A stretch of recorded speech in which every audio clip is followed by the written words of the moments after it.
Housemates! My step, watch your step. Oops. Thank you, Axel. Salamat, Axel. Okay. At this point, celebrity housemates, pwede nyo natanggalin ang inyong blindfold. Ay, okay, Akala nila nasa bahay Surprise! na na.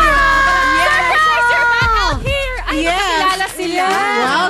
How do you guys feel na kayo-kayong magkakasama sa loob ng bahay? Well, I know Yasi, so I think we're gonna be okay. But I've never JK, met Jinri, so Hello, hopefully mate. we'll get along also. Bukod sa alam kong excited na kayong lahat na magsama-sama sa loob ng bahay, alam kong sabik na rin kayong makausap si Kuya, hindi ba? Bago ang lahat ng yan, ay meron muna siyang gustong sabihin sa inyong tatlo. So Yasi, would you like to read the letter of Kuya?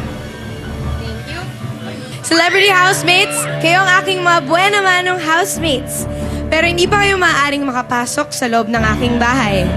Dadalhin ko ang inyong swerte sa ibang lugar. Muling isuot ang inyong blindfolds, maghanda na sa inyong paglalakbay. Good luck, housemates, Big Brother.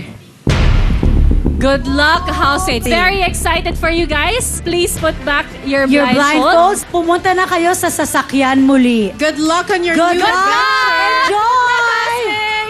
Enjoy, housemates! Madami talagang katanungan ang nasa isip natin ngayon kung saan na nga ba dadalhin ang ating first 3 housemates na ito.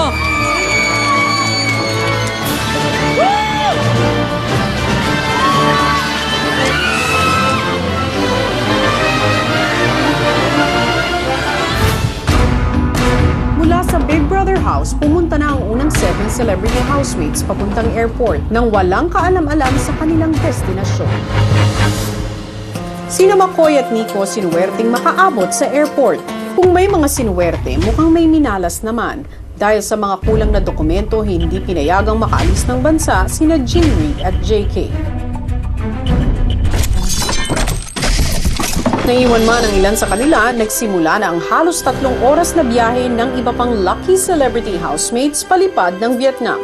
Ang Vietnam ay nasa pinakakanlurang bahagi ng Southeast Asia. At katulad ng iba pang bansa sa rehiyon, kilala ito dahil sa natural na ganda ng mga tanawin dito. Ikawalo ito sa may pinakamalaking populasyon sa mga bansa sa Asia. Malaki ang naging relasyon ng Pilipinas at Vietnam, lalo na sa pagtatapos ng Vietnam War noong 1975, kung saan naging bukas bilang refugee camp ng mga Vietnamese ang Palawan. At hanggang sa ngayon ay matatagpuan dito ang tinatawag na Palawan Vietnamese Village, na naging tahanan ng mga Vietnamese refugees na nanatili sa ating bansa.